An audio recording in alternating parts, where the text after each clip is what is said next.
So, what should Israel do with Hamas? What is the appropriate response? Let's listen in. And on the flip side, I'm going to share personal story and then something that's insightful from a Jewish perspective. So Douglas Murray said one thing. He made one point that I thought was really good, which is a simple one. I like simple points. Me too. And at one point he asked Dave, because once they got into arguing about what happened after October 7th, how Israel responded, and Dave has all of his criticisms about what Israel has done. And then Douglas Murray said, well, what would you have them do? You know, what would you prefer for them to have done if they want to rescue the hostages and also destroy Hamas? What do you want them to do instead? And then, from what I remember, Dave, he pointed out that, okay, destroying Hamas and rescuing hostages are not necessarily the same objective. And then they started talking about rescuing hostages. They didn't really circle back to the destroying Hamas part. And I would have liked to see him stick on that point. Right. He didn't stick on the point. So what is the point? So I'd like to share something personally. And from on a simple level, on a human level, interactions that we have with people, from there we can kind of extrapolate to a greater, more cosmic, if you will, or more national level. So, in synagogue, I'm a rabbi, and someone in the public thoroughfare in the synagogue was ranting against another individual. He did it not coming from a good place about this person and was publicly embarrassing this individual. So I went in the middle of it and kind of took him by the arm and escorted him out and said to him, "What are you doing? It's not appropriate, especially to embarrass somebody in the public. In public, our sages actually say, better die than do that."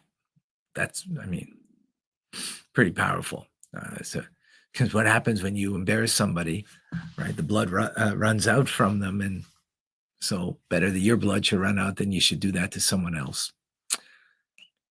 You owe an apology. You did it publicly. You publicly need to apologize. This person was like in a rage. I wasn't ready. So I said, you know what? I escorted him outside. I said, think about it. When you're ready to publicly apologize, then come back. And you'll do that. What motivated me? I saw an ill that was being done, perpetrated against another person, even if he had a grievance against him about something. It wasn't. I felt it was coming from, a dislike for that person. But whatever. You don't publicly lambast a person because of your personal grievance. It's inappropriate. It's wrong. And I had a duty as the rabbi. The truth is, it's a duty of any Jew, according to Torah. If that's happening, do something about it. So I took him by the arm, nicely, stopped him from what he was doing, took him out, spoke to him, tried to get him to own his stuff and make good on it by publicly apologizing for the way he spoke. Wasn't ready to, so I'm sorry. You can't be here in this moment. In this moment, you're a destructive force. You can't be here. So I would suggest that this is the simple thing when it comes to Israel dealing with Hamas.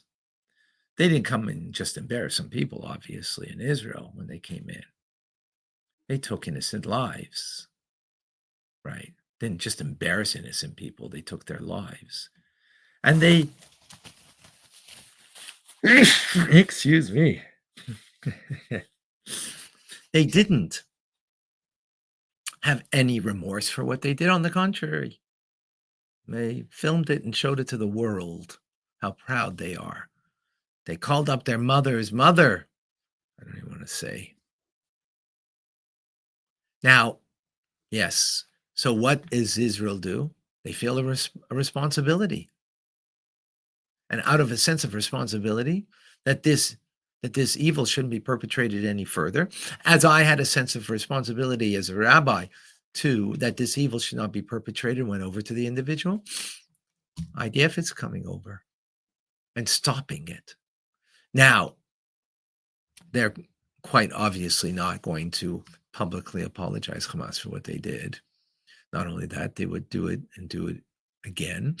So then we have the only option left is to get rid.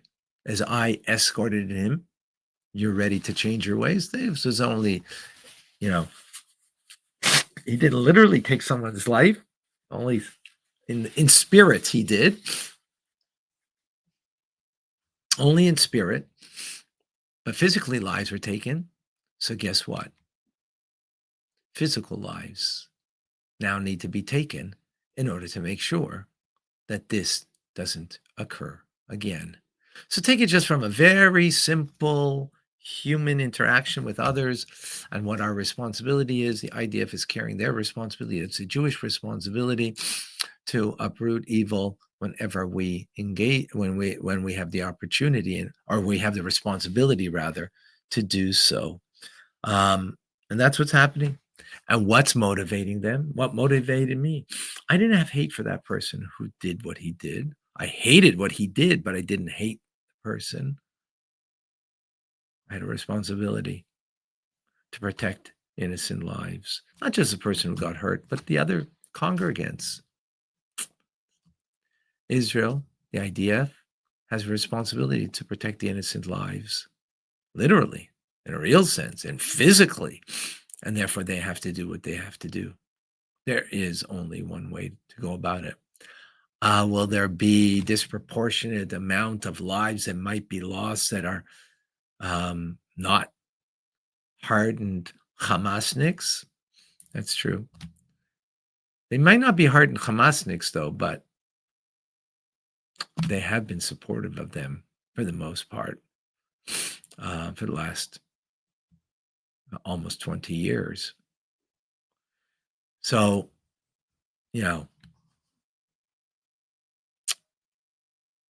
Hamas started the war.